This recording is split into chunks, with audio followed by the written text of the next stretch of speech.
to start off this discussion and keynote this panel, I'd invite Dr. Sekhar Bonu sir, and nobody better to get us started on this. Sekhar sir is the Director General of Development for the Monitoring and Evaluation Office at NITI Aayog, the apex body and with the monitoring and evaluation muscle across state governments and institutionally at the union government level as well. Before joining NITI Aayog, Sekhar sir worked with the Asian Development Bank for 15 years, where he worked on health, urban infrastructure development, and regional cooperation. He's an IS officer, and he served with Rajasthan between 1997 and 2003. He also holds a PhD from Johns Hopkins University and is a qualified CFA. He has a wide range of research and operational interests. And over to you, Sekhar sir, to set the context. Thanks, Tarun. I hope you can hear me. Yeah. So first of all, I think this is an extremely timely topic for us to discuss. I congratulate and appreciate Indus action for flagging this, to coming up with this webinar for us to discuss. Then the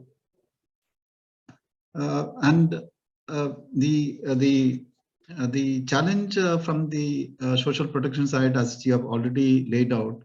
So there are supply side issues. There are also demand side issues, and probably one of the technology probably provides a solution, and this solution is not some utopian idea, but in Indian context, within the Indian challenging settings, some of the state governments are already at a very advanced stage. So that's the argument the flow I'm going to work through. I think on the supply side, as Tarun had mentioned, we have fragmented schemes implemented at the central level. We also have schemes which are implemented by the states, all put together, the number of schemes. But more important, I think each of these schemes, even within the ministry, have their own inclusion and exclusion criteria, and each one of them demand separate application process. So from the, whereas on the demand side, all these multiple ministries at the central government and state government, we are all addressing the same person or the same family, but we are approaching with such different criteria and processes that it puts so much of burden on the end user, the beneficiary. And most of the time, the beneficiaries that we are looking for are remotely located, extremely poor, probably they're illiterate, and they don't have the capacities to navigate these complex systems that we have set in.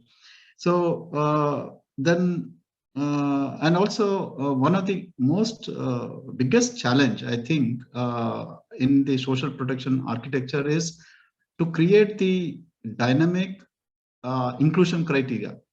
So poverty is not static, it keeps on changing. People above poverty line fall below poverty line, and events like COVID take a lot of people above poverty line, also below poverty line. So I think we need to create, the technology should also address this issue of dynamic understanding of the households, and depending upon the budget, the government can decide whether they want to reach out to the bottom 10% or bottom 50% or whatever. But for us to deliver it, we need to know, we need to have digital understanding about the households and where they are located in the whole hierarchy. So that, I think, is the central challenge, if you ask me, in this whole delivery of social protection. So right now we have socioeconomic census, paper-based survey that we have done in 2011. After that, we don't really have an understanding, but we know that through multiple means, we can get to sense of deprivation. We call it as multidimensional poverty. You can use household assets, you can use income, you can use consumption data to do it. And many of these things have a digital footprint. It's all about bringing them together to do it. I think that is probably the central challenge in delivering high quality services. And this has created this whole middleman system, sort of a vested middleman system to navigate this whole complexity. So that's on the supply side. And on the demand side, I think, as I mentioned earlier, the people whom we want to reach out are extremely vulnerable. They are the most extreme vulnerable. They don't even come into our view because they are outside the digital footprint. People who are homeless, who are living on street. So that's a segment. Then you have vulnerables who, because they must have been earlier in our digital footprint, but because of mobility, and they must have been lost. So that's the type of vulnerability we are dealing with. Then adding to it, we also need to address this whole issue of digital inclusion. I mean, we might have technology solutions, but if it is very digitally very demanding, that's also an issue. Then more important, my research of late is showing that many times a lot of program delivery depends on the state capacity. When I say state capacity, it's the state government capacity. We recognize that in the NREGA, for example, the funds are not flowing to the poorest regions of this country. It is flowing into the regions where the state government capacities are much better. So that means whatever you do, there's also on the, I mean, though it's a supply side issue, from the central government side, it becomes a demand side. So you're giving funds, but you need to have capacity. So now coming to what is the digital, how can technology truly transform, pivot from where we are to a different state? I think this is not some dream. It's a real, because we have all the digital building blocks. We have individual ID, Aadhaar. The key missing building block is the household ID, household digital ID, because poverty is decided at the household level. It's not decided at the individual level. You look at household consumption or household income and divide by number of people in the household to decide which household should be above poverty line or below poverty line. So, but we have a digital building block already. You know, we have under National Food Security Act, we have elaborate digital household IDs in form of ration card, which are also Aadhaar seeded. So you already have it. The only missing link is you don't know, based on this digital ID, where exactly this household fits into the spectrum of poverty. You know, who are the poorest 10%, who are the next 10%. So if we have, if we can only tell, classify the household ration card based, you can call it a social registry or unique family, and tell that these are the poorest 10 percentile, these are the next 10 percentile. Based on that, you can then come up with a government scheme saying that, okay, I'm announcing this Y program. This will cover 20% of the poorest households. And we have this social registry in front of us. And automatically, if it is DBT, even without application, even without reconfirmation of caste certificate and others, if you have a robust sources of truth linked to the social registry, it can be easily done. So again, I come back. The critical challenge is figuring out how to classify these households in a dynamic manner.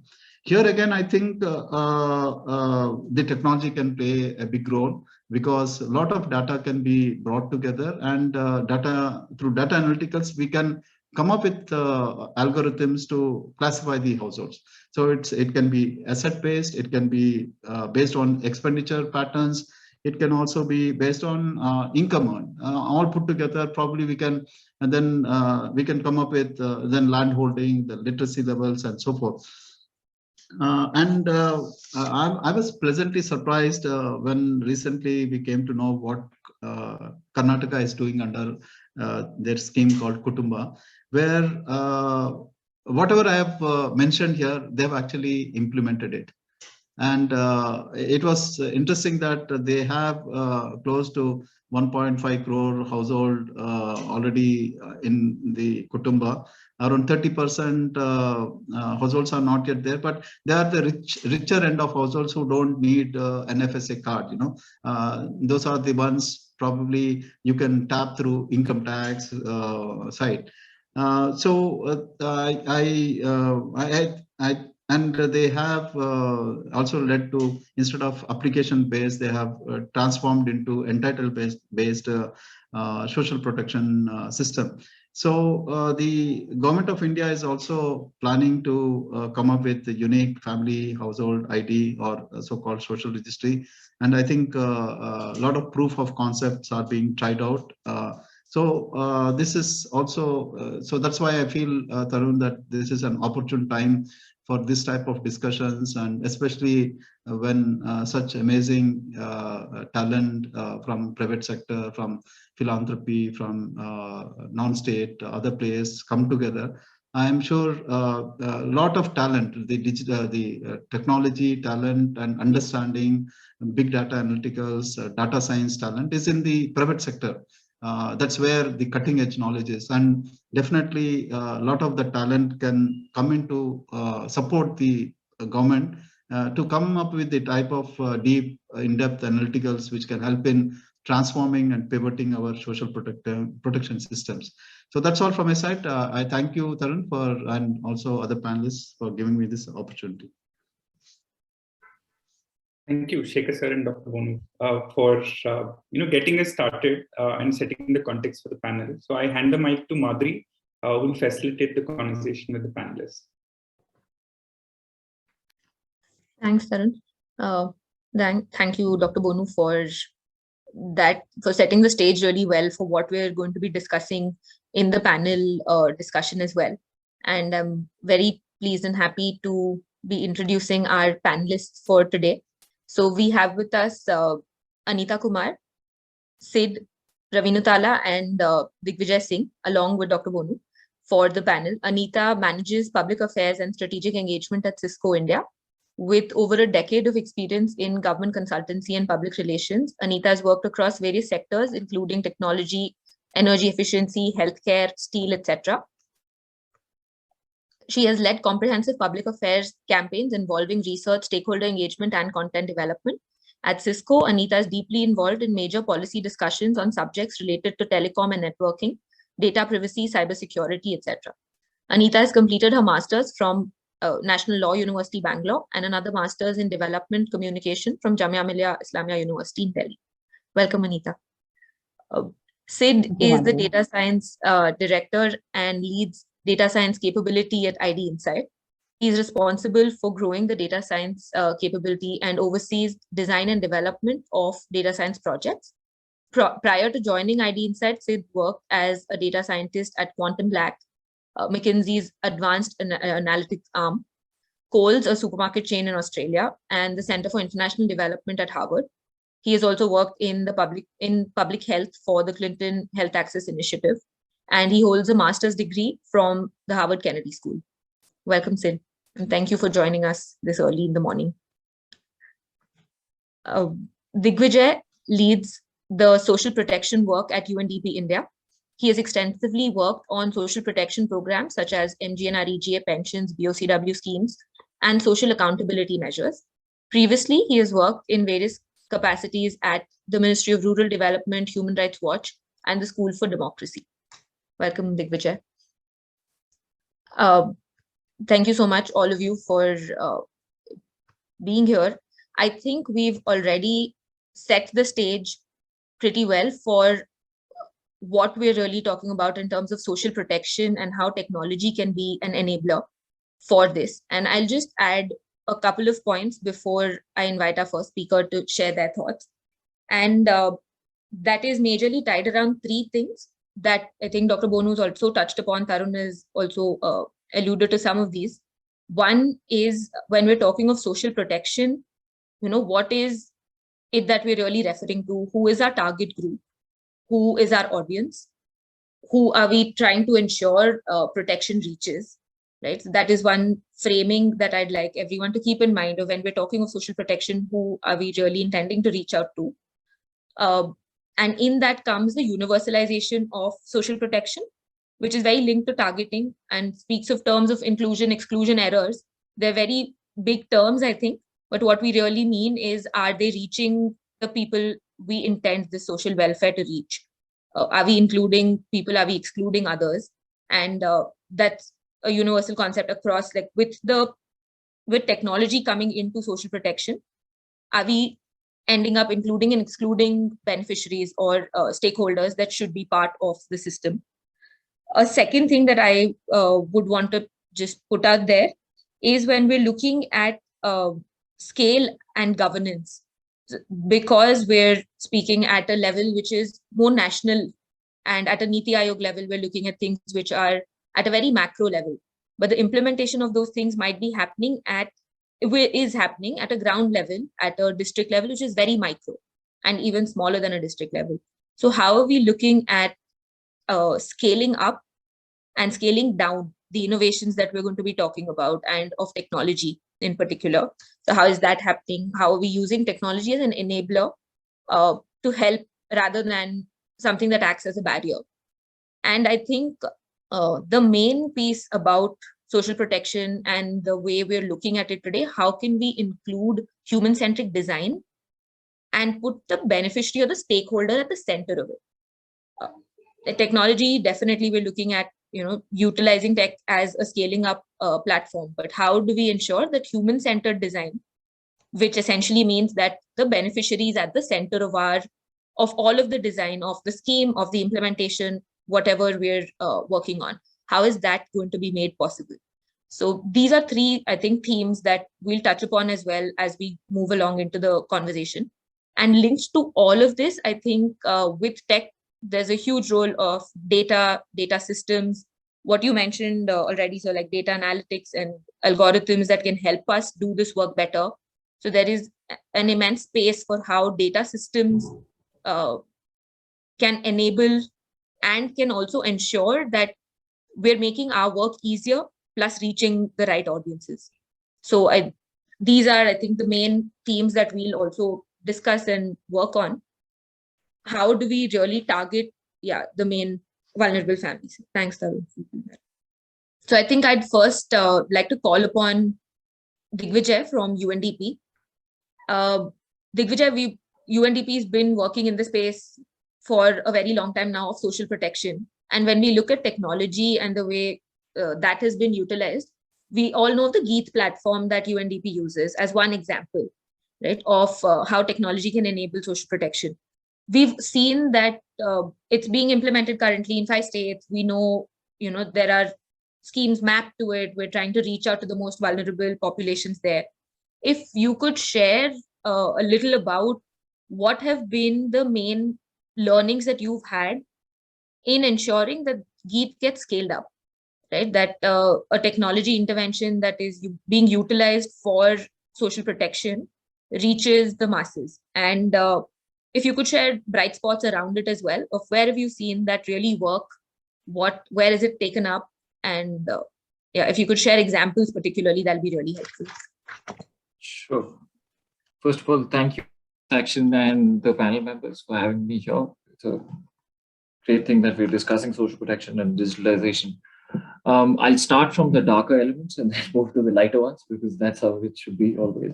The first thing is digitalization. I mean, Geet is one of the platforms that is working on social protection, right? I mean, there are plenty of search engines that do the same work. You have Schemopedia, you have Hak Darshak, which is doing some similar stuff. You have Geet. I mean, there are differences. I mean, someone has made it a transaction-based model where, you charge something to someone. And there are models such as Geet where you can just put in your information and you get the list of schemes that you're eligible for. So going back to, making sure that how Geet or such platforms reach the masses, first of all, I think we need to acknowledge that currently our internet rates, the rate of access to internet, the rate of access to digitalization is very low. I mean, we are at 39. We just completed a survey on women migrant workers where it showed that only 39% of the women migrant workers used internet for anything, right? So, I mean, we are far from that. So let's first acknowledge that.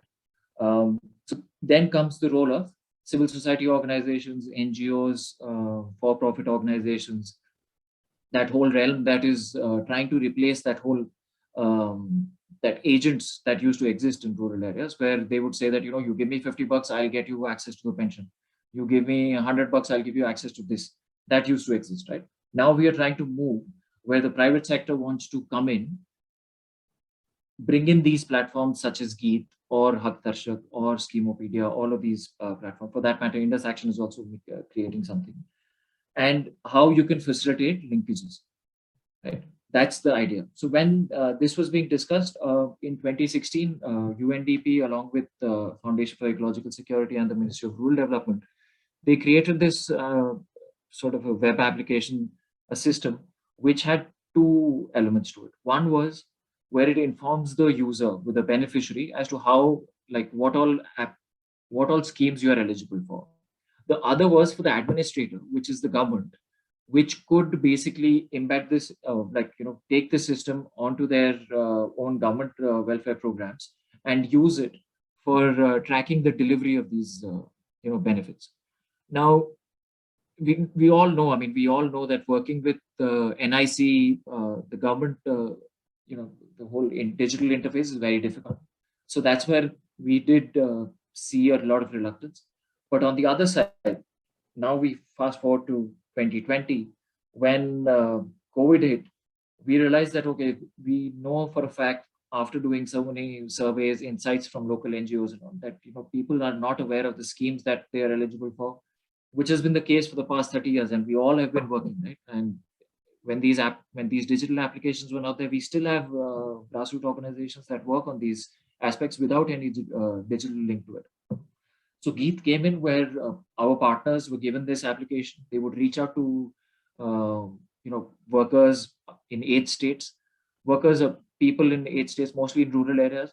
The idea was to, first of all, get the data from them as to, you know, what are the various data points that Geet collects. So there are approximately 13 to 14 of them that basically leads you to, the algorithm runs it, and then it tells you that, yeah, this many applications you're eligible for. But that's where it stops, right? Even for Hak Darshak, all these search engines, Sekhar sir did mention that, you know, demand side, you have so much innovation that is happening. You know, we've literally created a skyscraper which is high tech. You have the work, like you have AI, you have everything.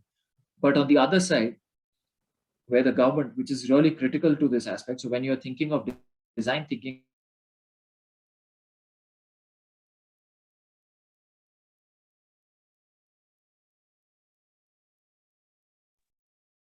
Hey, Digvijay, you're stuck. I think he was talking of technology and high tech. Yeah. We just lost you for a few seconds. Sorry. So all these high tech platforms, where does it lead to? We need to understand that once Hak Darshak or Geet or any other digital application that tells you about the information, you get the information, you fill up the form. In the end, you have to take the form to the government office, and that's where we don't know when will it get processed. So somewhere we have to think in our design thinking that what are the innovations, such as tracking system of application, which the government wants to deliver but hasn't been able to deliver. Can we reach there? Geet and other such platforms are doing what they can do at the max. Inform people about their entire aware, provide the forms that are required. You have a facilitator that will help you to fill up the form, all of that. But in the end, again, we are relying on daily follow-ups at the block level or at the district level or at the state level that this many applications are pending. And after rolling out Geet yet again 2020 up till 3 months ago, the major learning, in fact, for us was this: that we've screened close to a lakh of people across states. We've put in a lot of applications, but to track how many applications have been processed, we don't know because it doesn't speak to the digital system of the government, right?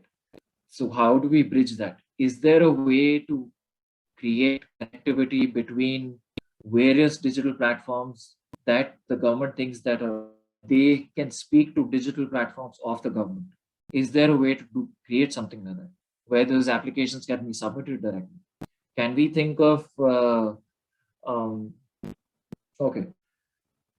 can we think of a system where a Geet or any application gives you the access to an application, you put in an application, it goes to the government. The person who's applied for it can actually track it that, okay, this is where it is right now. That it's at the block level right now, it's at the Gram Panchayat level right now, it's at the district level. So you at least know that when it's going to come. I mean, so it's a mix of social accountability, it's a mix of public service guarantee, all of this. And this is what we need to achieve. The idea of the whole craze around digital is that it's going to be more efficient. But it's also like time to see that, is it really efficient? Only about informing people, but are we moving ahead from that? Is also something that we need to think. Now, I'll just take a step back and also mention that digitalization and social protection is actually a subset. The bigger part is digitalization and governance. Conceptually, you cannot think of social protection as it's a concept. You cannot make it digital, right? What is digital is governance. The delivery of systems, the delivery of basic services, the delivery of all these social protection programs is dependent on the governance that we have. So we need to think of beyond just these schemes. We need to think of how we can have more integrated digital governments that looks at integrated data. I think Sekhar sir did, there are so many ministries that can work together. We can, what he mentioned about Karnataka while I'm here, yes, these are really good examples of how you can initiate this. And again, we stand at a point where we need to have open platforms with government, with private sector, with CSOs, with NGOs, how we can create a system that is one whole solution rather than only design thinking from a perspective of a beneficiary, and it stops to the point where the application stops submitted. After that, it is, you have no control, right? You'll create so many applications, but in the end, that facilitator will be sitting at the block level office or the district office or the urban local body office, trying to say, please, these applications need to mention. We just completed a Safai Sathis.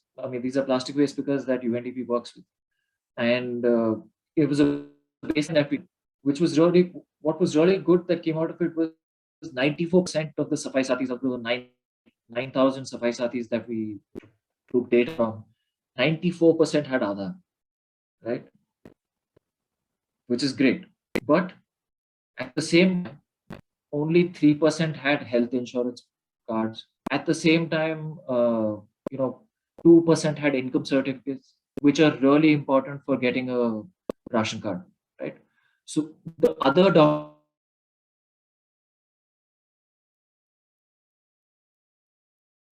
we see all around in our, which we see in all our urban areas, out of 9,000, 50% did not have a ration card. Now, these are the most vulnerable populations that we have, and this is what I want to leave with. So there is scope of integrate data, there is scope of doing all this, but we have to we'll have to speed it up a bit because we are going on digital systems, etc., but we are actually missing out on government digital systems that have to be, speaking with private sector, all of that. So that's all from my side for now. Thanks. Great. Thanks, Digvijay. Yeah, if in like a last minute, if you want to also highlight, we were going to move to the brighter side and share what has been something. Sure. So the brighter side, we've reached out to 1.4 million aware of their social protection schemes through our interventions. Out of that, if we say that 1 lakh is Geet is right now only capturing the people that we're able to enter data from.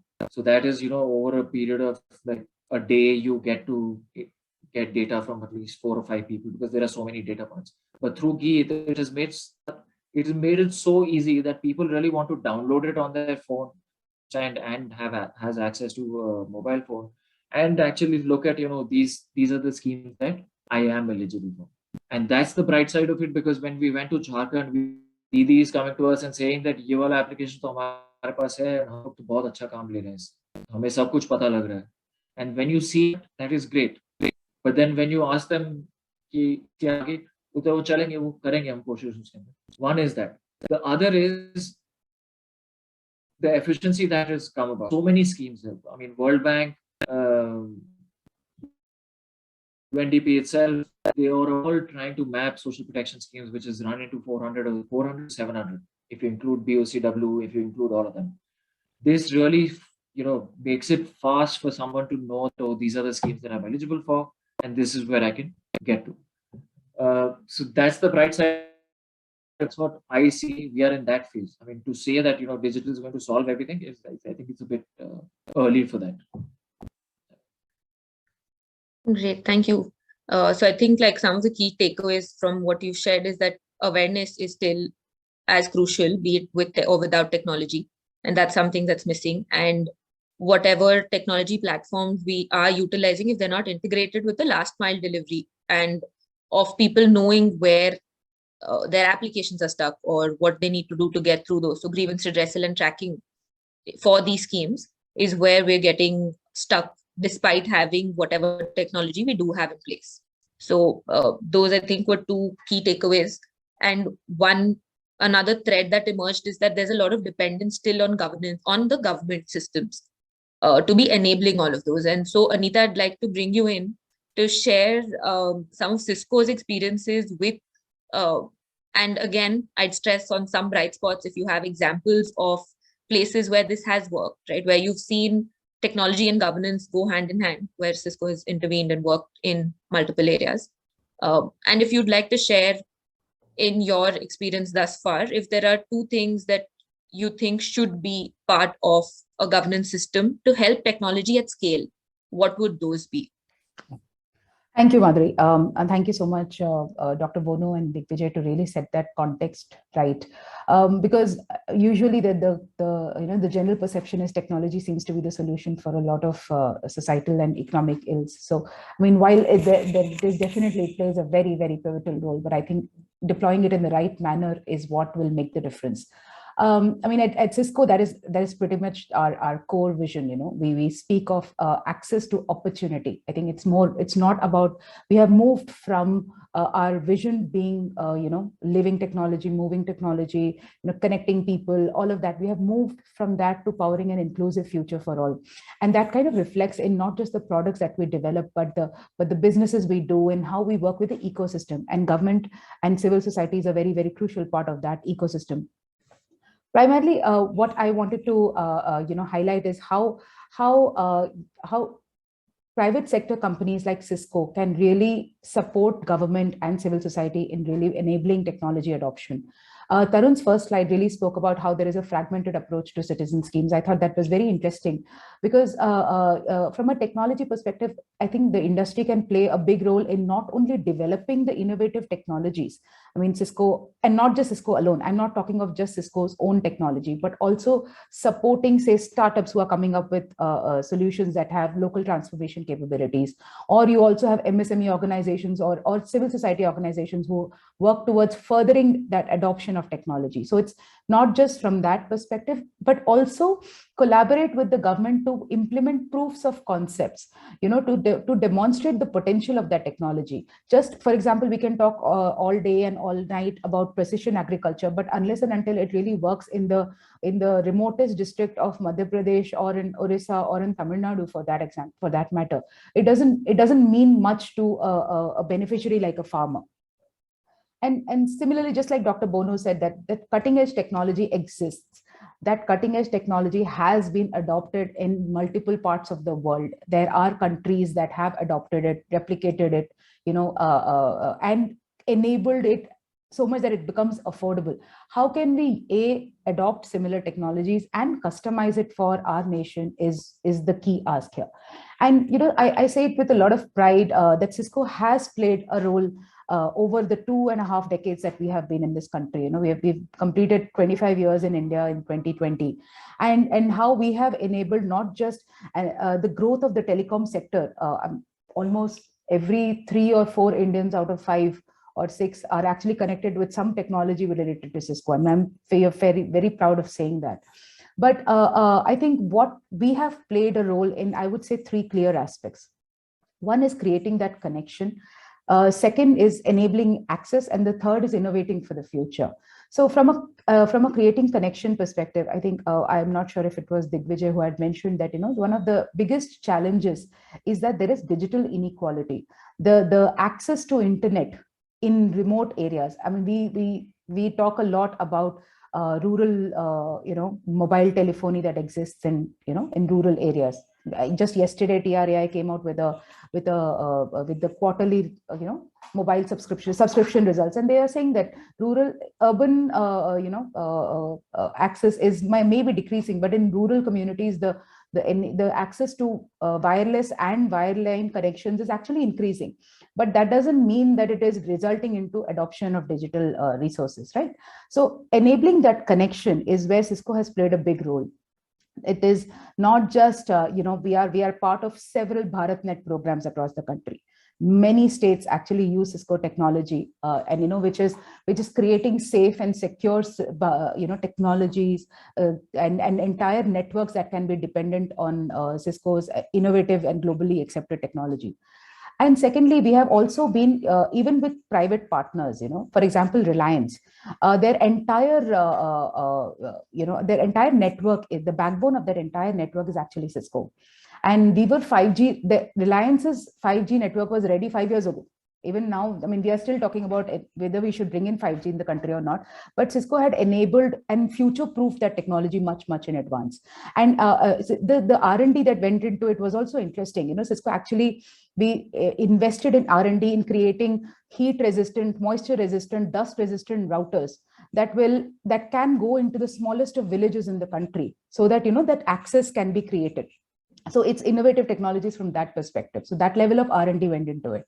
So that is where we are working towards creating the internet connection, of making it available to everyone.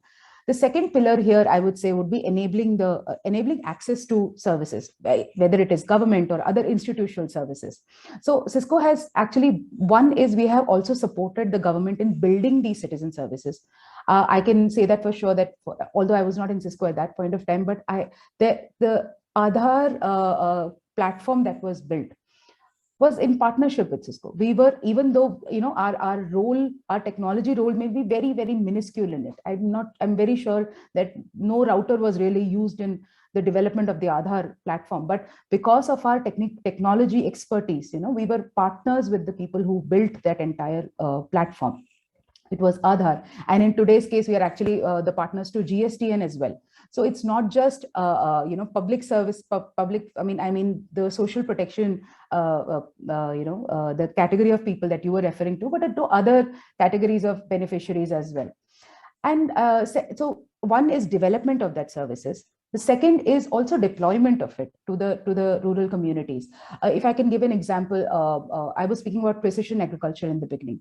We have been engaged with the Ministry of Agriculture in the central government to actually do 2 proofs of concepts in remotest district of Haryana and Madhya Pradesh, where we actually deploy our technology. We give them sensors, we use satellite imaging, all of these to collect data for the government to give the right advisory, right crop advisory, weather advisory, soil advisory to farmers, so that their input costs reduced and their output increases, their yield increases.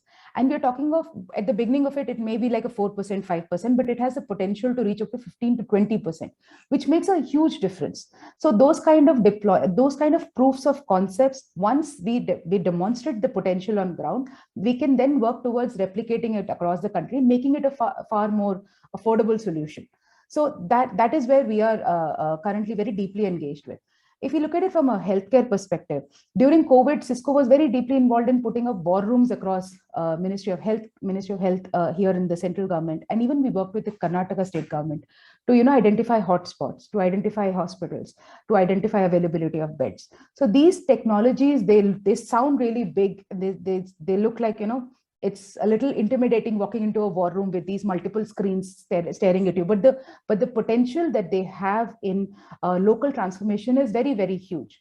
So the second vertical, I would say, would be enabling that access. And within enabling access, it's also working with civil society organizations like you, like with Indus Action. We have had some phenomenal work that we have done over the last 3 years in states of UP, Gujarat, and Maharashtra, and how you have helped build those kind of MIA systems within the government to implement policy which is related to enabling admissions for students who are from economically and socially disadvantaged backgrounds. And even our other partner in Tamil Nadu, which is MADI, how they have had this project Shakti, where they are actually helping build the data governance vertical within the Department of Education in their government of Tamil Nadu. So that is also how we work with civil society organizations, who in turn work with government. And the last leg, I would say, where Cisco has predominantly played a role is innovations for the future. Future proofing, some of the parameters that we have for developing and deploying digital goods is really accessibility, affordability, and safety to a large extent. Now we are talking of cybersecurity as one of the biggest verticals, making sure that every citizen is safe in what they, the services that they adopt. But I believe the future proofing of any digital product, any digital good, is very important, because as I think Madhuri, initial point, you had also spoken about how there is dynamic shifts in vulnerabilities and other. There are multiple aspects, and COVID was something that nobody thought of. So these kind of dynamic shocks that our society is really facing, for that future proofing becomes a very important role. Therefore, innovations play a big role. And not only, as I said, not only is Cisco working towards those kind of innovations, but we are also supporting academia in really, taking those innovations forward. For example, with the Indian Institute of Science, we have set up a Center for Network Intelligence, which really works on the deep tech aspects of networking. Now, these may look like big research projects, but the importance that they have in the local transformation is very large. Let me give you a couple of examples. One is, they are helping develop low latency video consumption, opportunities. How to do that? Now, those can be very important in rural areas and edtech solutions that are provided in rural areas. How we provide them offline content or videos in low latency areas. So those kind of innovations have have impact far and beyond. And similarly, how can we deploy AI/ML interventions in healthcare, for example? So these and the government of India is already working towards a national digital health blueprint. So how can we use these small proofs of concepts to really take it back to the government, which will help them strengthen their systems? So in conclusion, I would just say that the private sector really has the potential, the intent to collaborate. While I understand the examples that I may have given may not be for beneficiaries or that are being primarily spoken of here, which is for social protection, but this will give you an understanding of how private sector companies like Cisco and many, many others can really collaborate with the government and with civil society for very targeted intervention. And I don't mean by creating new platforms. I just mean how we can, probably come together and revisit how these platforms are really functioning and where the gaps are. And it does not really I would not restrict myself just to technology just because I'm a tech company. I'm a representative of a tech company. I would say, what about implementation models? How does the economics of it work? How does the benefit? How does the impact and monitoring of it and evaluation of it can work? How we can take up case studies from other countries? Because Cisco is, of course, present almost in every country of the world. How can we use their case studies? So in conclusion, I would say that this is the role. This is what the private sector has to offer. And I look forward to any project or anything that you feel that Cisco can potentially partner with. Please reach out to us, and we'll be more than happy to support. And Madhuri, pardon me, you had also asked me one more question at the end. The two interventions. Could you please repeat? No, yeah, you have mentioned a lot of bright spots, I think, already in of the examples that you have shared. So you've partially answered that as well. We'll come back in the Q&A. Perfect. Right. Thanks. Thanks, Anita. Yeah. So, 2 points that you mentioned are leading me directly to you, Sid. one thing that Anita mentioned was around cybersecurity and future proofing. And that has a lot to do with also with data, with the systems we're setting up for privacy, for data usage, data policy. And the point that Dr. Bonu had mentioned earlier was around individual IDs versus household IDs, right? So we are seeing states like Haryana doing the Parivar Pehchan Patra. We're seeing Tamil Nadu building a state family database right now. So we are moving in that direction of moving to a household level ID from the individual ID we have.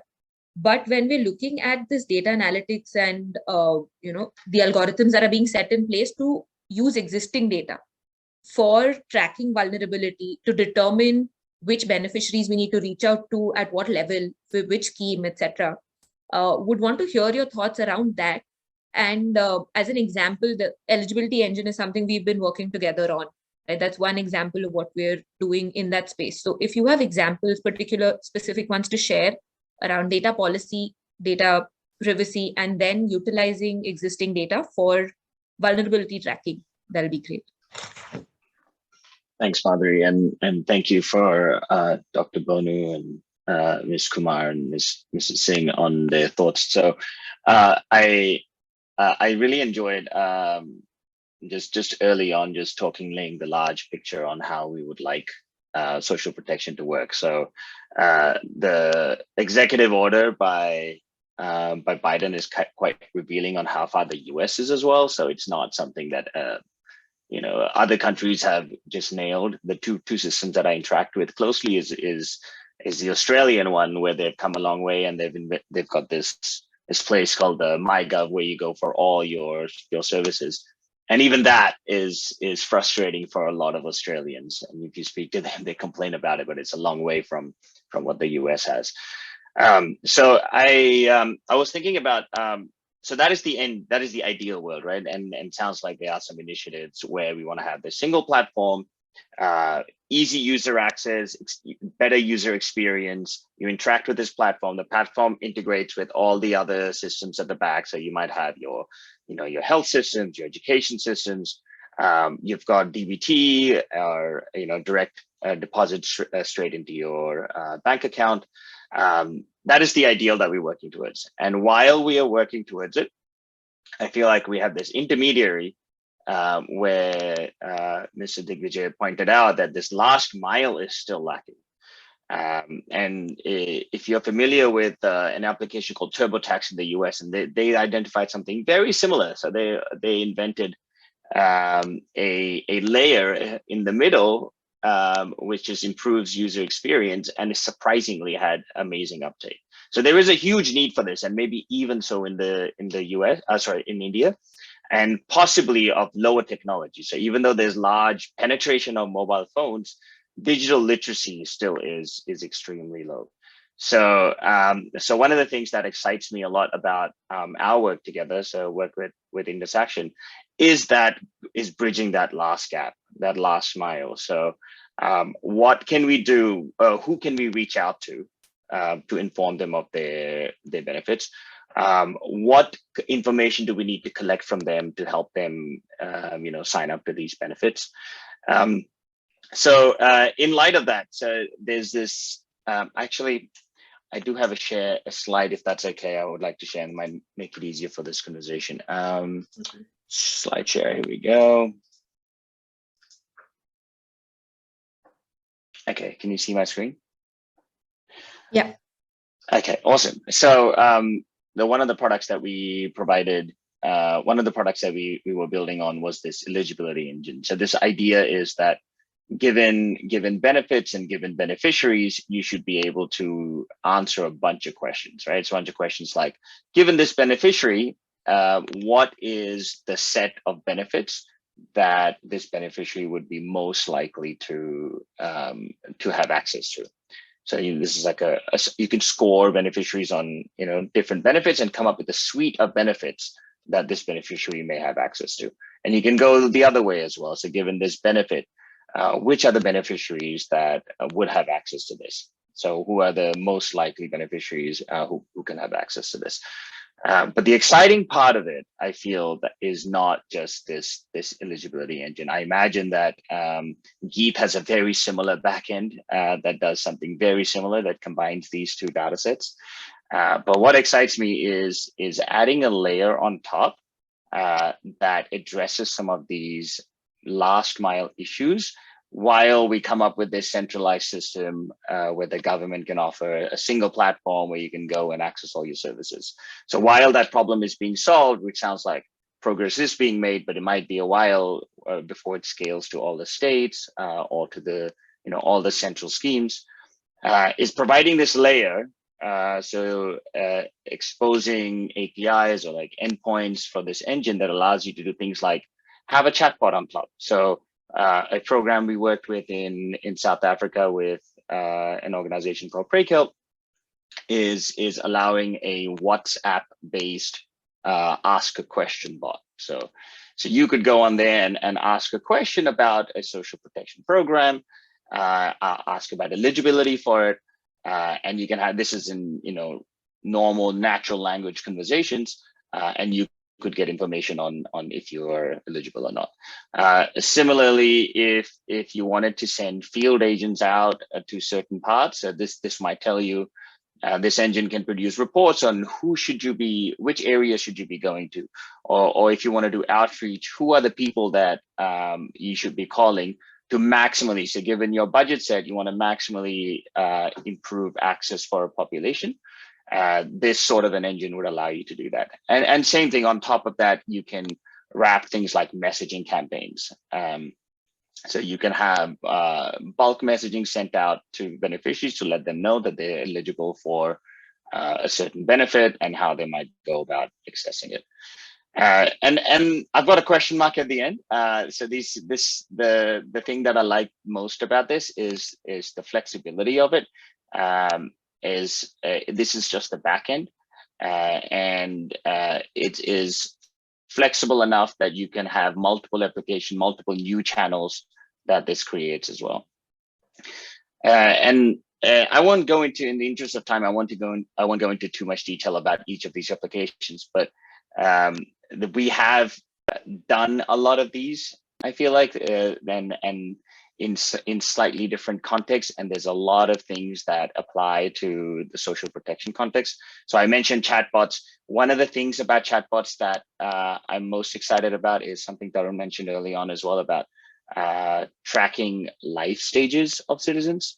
You want a system that is able to do that. One of the projects that we are about to start with PreKelp is on a service they have called Mom Connect, which tracks the life stages of a mom from wanting to get pregnant all the way to postpartum care, and can we help them along the way. So they already have a product out there. So what we'll be doing is adding this sort of NLP based ask a question to help them answer, to direct them to the right services. So, but that is aware of what stage a mother might be in. So similar sort of stuff we might want to think about for social protection is, can we learn what life stage a person is at, and can we predict what life stage they might be at and provide them with relevant information based on that. We've written a lot about this work with Educate Girls, but basically it's this targeting, this idea of targeting. I know we talked about all targeting comes with inclusion exclusion criteria. It's just something that you can't get away from. There's a trade-off between inclusion and exclusion. And one of the things about targeting, there was a book by Kathy O'Neill called Weapons of Math Destruction. And as a data scientist, I feel like it's my obligation to always point out every time there's a machine learning algorithm out there that these come with bias, and they encode biases that we already have in society into algorithms, so they become black boxes that no one can question. So that worries me greatly. But when we're building these kind of targeting systems, we want to really, really think deeply about this bias aspect of it. But targeting is especially with new machine learning algorithms, we can target a lot better, a lot more accurately than we were able to. But when implementing those, there are some serious issues that we want to make sure that we're not perpetuating biases that exist in our data, in our society, that have been encoded in it. So I talked about... just ask you to speak a little bit more about the bias piece, and if you can share an example of where you've seen that play out and how we've utilized technology to help resolve that, because targeting does remain a huge challenge when we are using technology and not human intervention. Sure, yeah. So bias is an interesting one. So all the data we have collected, so for example, you may have a data set of beneficiaries who have access to a certain scheme. So let's say BOCW, and that is a subset, that is a segment of the entire population, right? It's not representative of the true population. And any algorithm that you build on top of that carries that bias or that oversampling of that subset forward. So if there are very few women in a data set that we have collected, then you expect the model to not do so well for women, and that is a real concern. And the way you get around it is there's some methodological things that you can do. So there are these checks that a lot of people have come up with. There's one thing that we've been talking about is these report cards that you can create to show that all these subpopulations, how your model performs for all the key subpopulations that you care about. So analyzing an algorithm for it is easy. Fixing it is a little bit more difficult. So there are techniques and on how to address it. But the first step is recognizing that this exists and asking the hard question on presenting this bias across these different populations. Let me see if there's the last thing I want to mention is optimizing scarce resources. So there's a project we did with the government on building infrastructure. So this might be similar to one of the applications that I see for social protection is if you wanted to have field workers or the government might want to deploy resources to communities to help them sign up to benefits, you may want to optimize it. By optimize, I mean, given a budget set, you want to maximize the number of people you are able to help sign up. We did a very similar problem. We had a very similar problem in one of our countries where we're trying to build infrastructure. So in this case, schools, where should they be built so that the maximum number of out-of-school kids are covered? So my objective in talking about this was a bit of a bottoms-up approach compared to the other presentations. I feel like there are lots of opportunities where technology and data science can play a role. Not all of these are relevant, but we have a lot of subject matter experts on this panel and also on this call. And so I look to you, and what I'm hoping is to show you the world of what's possible in continuing the discussion of which of these is relevant in which context, how can they be adapted to solve some of this last mile problem, while we have this universal system that connects our supply and demand side. Let me pause there and see if there are any questions.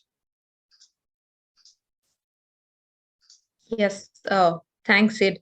I'm going to take that pause that you've provided to just move to Bonu, sir, to get his comments, and then we have an additional 15 minutes for Q&A once Sir shares his thoughts on another thing. So if anyone has questions, you can post them on the chat, and we can we'll take those questions up after this. Sir, I think a lot of things have come up in the conversation from Anita, Digvijay, and Sid. And if you could tie this into how we're looking at, so we've created, say, a technology solution that works across the board. We have something that has converged all the schemes. We have taken into account the fact that the last mile delivery or implementation of that is actually working. We've tried to create a human-centered design which includes technology to its best use and has allowed us to scale. if we are in such a situation, what would your priorities be at a national level to look at this technology platform, this solution, and to say that, yes, that was a success? What are those frameworks or metrics that we need in place to monitor and evaluate such a system? Because if we start thinking backward, we sort of include these pieces into the design itself as well, is the thought. And so like NITI Aayog has come up with the SDG index, right? That is one framework of monitoring what is going on with the SDGs in the country and how we are aspiring, since we're aspiring by 2030 to reach those goals. How are we moving as a country and at different state levels? So that SDG index sort of provides us a monitoring mechanism. What, in your opinion, is a mechanism that would be useful and needed for social protection systems? Yeah, thanks. I really enjoyed listening to Digvijay, Anita, and Sid. And I would like to take a cue from Anita. I never talk much about DMO, so I will talk a little bit, and from there I'll build this particular case. As Tarun introduced, I'm the Director General of Development Monitoring Evaluation Office, which is an attached office of NITI Aayog. If you ask us what is the central mission of this organization, it is to ensure that the public expenditure is spent effectively to achieve sustainable impacts. So clearly you can have technology laid out to ensure delivery of services. You identify beneficiaries, you put in good social registry and ensure. But ultimately, these are all activities and maybe some are outputs. We are really keen about delivering outcomes, development outcomes. So even if we put all of them together, I think the missing link is outcomes. And if, for example, you set up, spend millions of crores of rupees and set up schooling system, and if you can't deliver the learning outcomes, you are basically creating probably a daycare center. So that's the criticality of achieving outcomes. And I think we really need to leverage technology to measure outcomes on a real-time, close to real-time basis. Yes, SDGs are good outcomes. Some are probably outputs. It is in the national monitoring framework of SDGs, so outcomes. But some of the outcomes we are measuring once in 5 years. Most of the data that we have is representative at national level or at the state level. It's only NFHS which is representative at the district level. So where are we empowering our key decision makers at the district or even at the panchayat or in the village level to use data to tell us where we currently stand? And that feedback loop should help us to design, improve, fine-tune our programs. Look at the human being. We have survived millions of years because we have such real-time feedback system, which through our eyes and ears, we navigate so many risks because of it. And just imagine if we get this feedback once in 5 years, what would happen? So I think that is another frontier where technology really has to empower. And we already have these technologies. It's about how to take it to scale. We have smartphones, we have computer-aided personal interviews, CAPI. We have cloud-based system to back-end store. We have algorithms to make sure that the data entry is of good quality. But why is it we haven't empowered? Why haven't we unleashed the power of sampling across the country? I think every sarpanch, every block development officer, every pradhan, every district collector, everyone should have the ability to go out and measure the outcomes which they are interested in sort of a rigorous manner, and then pull those data sets on a real-time basis to understand the cross-sectional, whatever is current progress and over a period of time progress. This is, I think, if you ask me, one area where we have been very weak fundamentally across the country is unleashing the power of sampling unleashing the power of technology at a very, very basic level to track our critical outcomes. I think we need to have high frequency measurement of critical outcomes, at least once in 6 months or once in 1 year, or once in 2 years. I think this is, and this feedback should provide us with concurrent evidence to fine-tune our policies and measurement. That's one part. And I think we in NITI Aayog, DMO, we are trying to build parts of it. We are trying to come up with measurement tools. We are working with state planning departments. It's a long journey. So I mean, I'm not trying to say that we can do something overnight. It's about building capacities at the state level, state planning, economic and statistics units. Build the capacities at the district level, even go further down, you know. So that's one. The other part, this is on the outcomes. What about inputs, outputs, activities? I think this is where, you know, we really need to improve our administrative data. The data has to be as transactional as possible, as digitized and as granular as possible, and it should generate high quality data that can help governments use to get a deeper insight. I think the other thing that we in DMO have done is to work with various ministries to come up with data governance quality index. This tells us to what depth the various ministries or departments are using IT to improve the quality of the data, their analyticals, use of technology, and so forth. So we have recently finished the second round. These toolkits are available on our website. That's the second. So improve the quality of data, but more important, get more out of the existing data. So this is where I think the silo-based department, the divisions, and also linking of the data sets. I think a lot of work that needs to be done. There are some ministries which are iconic, you know, lighthouse type, rural development. They do Ministry of Earth Sciences. They're outstanding. There are also lots of ministries which need to catch up. And the same thing with state governments too. There are some like Karnataka which are way ahead. There are many who need to catch up. So I think we need to figure out, you know, how can the laggards quickly catch up with the front runners. We need to have new types of partnerships, you know, one state supporting other state, one ministry supporting another ministry, and of course all youngsters like you joining this effort by contributing some part of your time within the government. Now government is allowing lateral interest. Then the other important thing I think we really need to think about is data philanthropy. You know, unlike in the past, there's huge amount of data that is being collected by private sector, which is of huge public policy interest. The data on transactions. These are all real-time information on what's happening in the economy, but most of this data probably is restricted.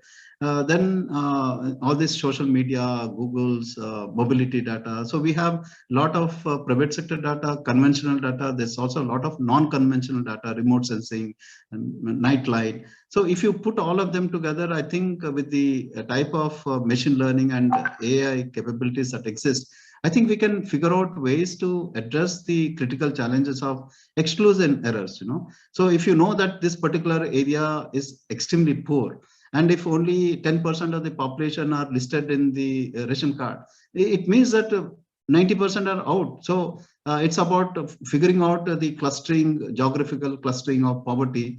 And I think we have all these toolkits to do it. So, but clearly it means a lot of talent, data science talent has to be brought into public policy. This is one place where I think we really need a lot of talent from private sector to come and help us. We are looking for partnerships with smart people who can come and help us. Let us look for proof of concepts, you know, and then the government has the ability to take it to scale. And then finally, a lot of effort is being made to address digital inclusion challenges. We have BharatNet, about which Anita had referred to. We have community services centers, and we have one of the best payment systems. Right now, as we speak, I think this is phenomenal success story that the digital inclusion, not digital, but financial inclusion, let's say that, the bank accounts, close to 98 or 99% of households, even in the poorest quintile. If you look at any of the NSSO surveys that are done, the poorest quintile, one of the highest government achievements is actually bank accounts. But the challenge is whether that last mile access to these bank accounts like we have, do they have it or not? I mean, we are on a long-term journey. I think we are achieving. There are lots of things that we can feel proud about, but there are also a lot of things that we can achieve, and the technology can pivot us and take us much faster. I'm not saying that it's panacea for all the solutions problems, but again, technology also demands huge amount of talent to come into public policy space. And this is where I feel there's a challenge of how to ensure data philanthropy. How can we get the huge amount of data science talent that let's say Google has, Facebook has, or Uber has into the government system, because government also needs the similar level of capabilities. We need to, of course, improve our data, but also we need talent to bring those insights. So with that note, I think I'll stop here. Thank you. Thank you so much. I think you've touched upon multiple pieces in this address of yours. I mean, we talk of data philanthropy. You also mentioned real-time feedback, which I think is something that's very crucial to be taken up, of how data is being utilized. We're collecting massive amounts of data. We have data sets for all of the beneficiary groups we're working towards in different ministries and areas. But how are we really utilizing that data, and is it reaching the ground? And we have a question for you, sort of, are there any successful examples of NITI Aayog executing last mile delivery, especially in aspirational districts? So are there any examples that come to your mind of where that has worked? Yeah, see, NITI Aayog is sort of a coordinating agency. Most of these last mile tasks are done by various ministries and departments which are responsible for. And ultimately, majority of the schemes are actually executed by the districts and blocks. And the strength of India, it's also a challenge also, but also the strength of India is its diversity, and also the thousands and thousands of innovations, local solutions that are done, and some of them take to scale. And so during COVID time, the type of innovations that the block, the villages, the gram panchayats and others have done, I can clearly talk about some of the examples that I have myself personally seen in establishing mohalla teaching centers, using digital means within the constraints of the bandwidth, and using WhatsApp and others. So there are hundreds of them, especially during this COVID time, where a lot of restrictions have been established. And I think many of these best practices are listed on aspirational district programs website. Even we also do evaluations, and where we have identified this last mile connectivity related best practices on our website. So I would welcome everyone to visit and see, and provide us with some comments and feedback. Thank you.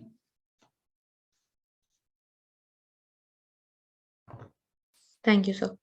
There was one more question for you on what are major challenges that DMEO currently faces in its mission. I think you alluded to the challenge of talent and of data science. Yeah, actually, it is Shruti Appala. I think she asked the question. I would welcome Shruti Appala to join DMEO and experience it firsthand. Why do you want to know through this WhatsApp? In DMEO, we 80% of our staff are lateral entrants. They are young professionals with 1 year experience. There are people with 3-4 years. We also have lateral incidents at director level. So please come join, be part of this journey. Spend 2 to 3 years, work with the government. A lot of state governments and central governments are opening up as young professional program and others. Experience, look at where it is, and then go into private sector, again come back after some time. So this is how I think we are going to get some of the brightest brains, brightest solutions in this digital world to come and help us. Thank you, sir. I think, Shruti, you know now what is your next step with your resume. Great. I think we've had a very enriching discussion, and thank you to all 4 of you for sharing your thoughts. If anyone has any closing comments, because we're way past time as well, that anyone wishes to share, anything that you're like, this is something everybody definitely needs to know about.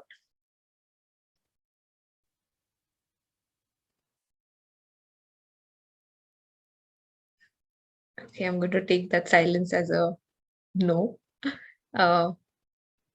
Right, if there's any readings that you would want people to, look at, anything that you feel, any learning material that you think people would benefit from. So you had mentioned a couple of pieces. So is there something that you'd like to share with the team? Digvijay has something. Yeah, go ahead. Yeah. So that whole concept of social registries, I'm sorry to say, but if you look at like all the research that coming from Stephen Kidd, who's like a pioneer in social protection, who's writing reports globally on social protection. If you look at all this stuff, I mean, do look at how social registries are being rolled out. I mean, that is something that we have to learn. If you're planning to implement something like that, we have to understand that social registries have been a part of India since '92 when the whole BPL aspect came into place, right? It was Chile in '80s or whatever. But I think now we have to understand where can we learn. I think one very critical point that Bonu sir said was that it has to be dynamic. So if anyone's thinking of these entitlement engines and these search engines that we're looking at, when you look at the proxy means testing or means testing, all these methods that we use, that is at a certain point. You do the survey today, tomorrow if I have an accident or the bread earner has an accident, the whole situation changes. And we're talking about extremely vulnerable households. So we need to bring that that dynamic element into that it should be able to change. It should not be written in stone for the 5 years that person's there it is. Stephen Kidd, I can send you the report on email as well. There are plenty of these kind of reports, and these are like good stuff if you want to look at social protection from a conceptual point of view. Look at all this stuff. So I'll share those things. Thank you for that. Just piggybacking off that. I mentioned the book Weapons of Math Destruction, which is basically warns you about, or maybe it is my responsibility as a data scientist to bring this up every time machine learning and data science and technology are seen as a solution. And one of the things which actually ties really well to what Digvijay just said is the need for a human in the loop. So first is exactly this. So things happen that the model doesn't know about because your data is old. Even if it was yesterday, it's old because things have happened. And there's an increasing tendency to rely on technology to have the right answer always. Like, oh, why did I not get the loan? Oh, because the algorithm said so. But having a human in the loop system that allows you to override these are all signals. Signals are always great, but there's this tendency of over reliance on them, and building systems, and these are human systems and not necessarily technology systems that allow you to have these exception processes, allow you to override them, that take what these algorithms are saying as input, but not as ground truth, is extremely important.